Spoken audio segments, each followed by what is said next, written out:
Hi everyone, welcome to Evit cash.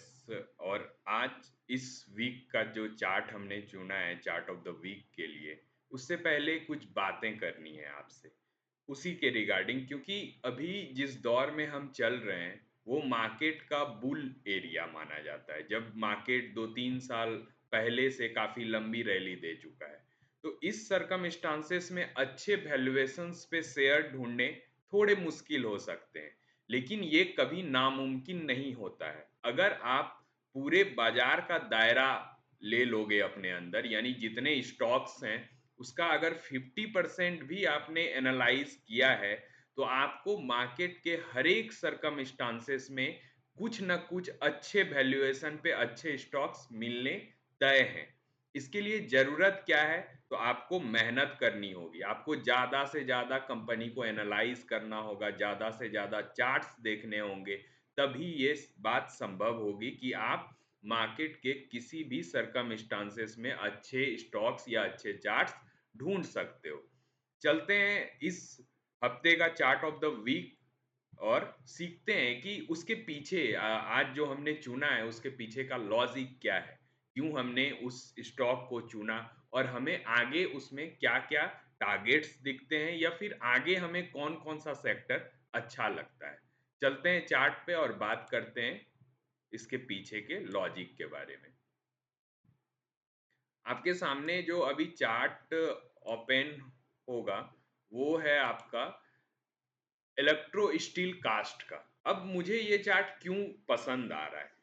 इसके 3-4 regions हैं। सबसे पहला तो अगर टेक्निकल पे मैं बात करूँ, तो जब इस चार्ट को आप गौर से देखते हो, तो इसने एक लंबी रैली लेने के बाद आप यहाँ से एक लाइन ड्रॉ कर सकते हो। इसने एक लंबी रैली लेने के बाद यहाँ देखिए इस ज़ोन पे कंसोलिडेट किया है। कंसोलिडेशन के बाद इसने एक ब्रेकआउट दिया है, जैसा आप यहाँ देख पा रहे हैं। ये ब्रेकआउट साफ दिख रहा है अगर हम इसके क्लोजिंग बेसिस पर लाइन खींचें।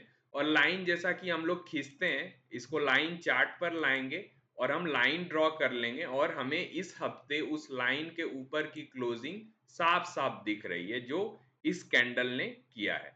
और हम नीचे अगर वॉल्यूम्स को देखें तो वॉल्यूम्स भी असेंडिंग ऑर्डर में है, यानी कि पिछले कई दिनों से वॉल्यूम की एक्टिविटी भी बढ़ रही है। आप अगर इसके ओवरऑल वॉल्यूम को देखो, अगर लंबे चार्ट पे हम लोग जाते हैं, तो आप गौर करोगे जून 2023 के आसपास से इसमें काफ़ी ज़्यादा वॉल्यूम क्रिएट हो रहा है। यानी कि यहाँ पे कोई ना कोई बड़ा इन्वेस्टर एचएनआई हो सकता है, एफआईआईज़ हो सकता है, इसका डिटेल तो हमें और सब प्लेटफ़ॉर्म पे मिलेगा, लेकिन वॉल्यूम से साफ-साफ दिखता है कि इसमें बड़े बड़े जो प्लेयर हैं वो एंटर कर रहे हैं। और एक लंबे रैली के बाद इस शेयर ने यहाँ कंसोलिडेट किया है लगभग 5 फरवरी 2024 से लेकर अभी तक। यानी आप अगर देख लो तो 3-4 महीने का ये कंसोलिडेशन है हमारे सामने। तो 4 महीने के कंसोलिडेशन के बाद इसने ये ब्रेकआउट दिया है। ये तो इसके टेक्निकल पैरामीटर हो गए। अब बात कर लेते हैं थोड़ा इसके फंडामेंटल पैरामीटर के बारे में।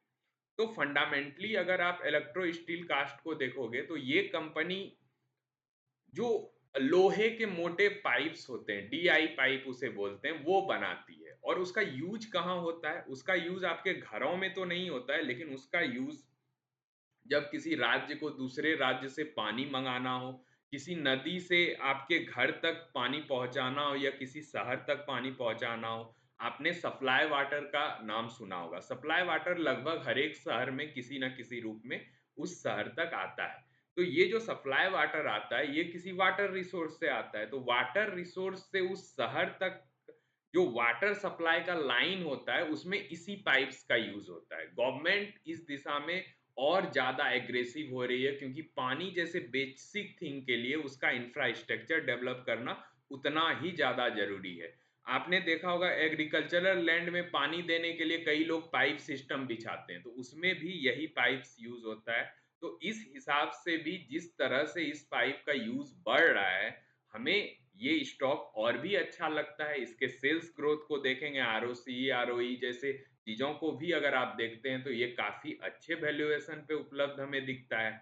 तो इन सारे टेक्निकल और फंडामेंटल पैरामीटर को आप अगर मिला दो, तो इलेक्ट्रो स्टील इस वीक का चार्ट ऑफ द वीक लगता है और इसमें आगे बड़े टारगेट्स आने की संभावना हमें दिखती है।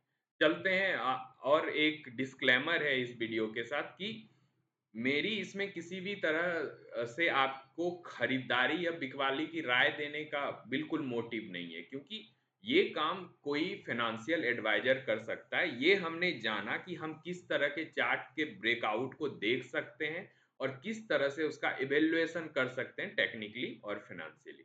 चलते हैं अब सेक्टर जो मुझे इस वीक पसंद आ रहा है, थोड़ी बातें उस पे कर लेते हैं। तो वो सेक्टर मुझे निफ्टी आईटी दिखता है। अभी अगर आप मार्केट के सारे इंडाइसेस को देखोगे, तो आपको पता चलेगा कि सारे इंडाइसेस ने लंबी रैलियां कर ली हैं। 2-3 साल से वो लगातार लंबी रैलियां कर रहे हैं, ऑल टाइम हाई लगा रहे हैं, लेकिन इसमें इसके बीच इतने सारे इंडाइसेस के बीच निफ्टी आईटी ही वो इंडाइसेस है जिसने अभी हाल फिलहाल में ब्रेकआउट दिया है। अगर आप यहाँ से एक लाइन ड्रॉ करोगे इसको, तो आपको समझ में आएगा कि इसने हाल में ही एक ब्रेकआउट सस्टेन यहाँ पे हुआ है।